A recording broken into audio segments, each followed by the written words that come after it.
মানুষ ফ্যামিলি কেন? ফ্যামিলি হলো শান্তির জন্য। ফ্যামিলি যদি তার অশান্তির কারণ হয়ে দাঁড়ায়, তাহলে তো এই ফ্যামিলির কোনো মানে নাই। আমি তোমারে ভালোবাসা বিয়ে করছি, আমি তোমার কাছ থেকে ভালোবাসাটা চাই। আমি চাই না তুমি আমার সাথে এমন কিছু করো যাতে আমি খুব কষ্ট পাই, আর আমি এমন কিছু বলি যাতে তুমি কষ্ট পাও।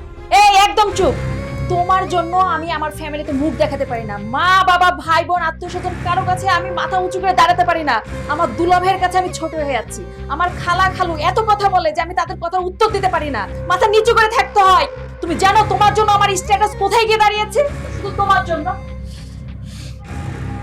দেখো, পৃথিবীতে প্রত্যেকটা মানুষেরই সুসময় দুঃসময় থাকে। আমার সুসময় হয়তো চলে গেছে, এখন দুঃসময় চলতেছে। এই দুঃসময়টা একটা সময় কেটে যাবে। দুঃসময় সবচাইতে বেশি পাশে দরকার হলো একজন ভালো বন্ধুর।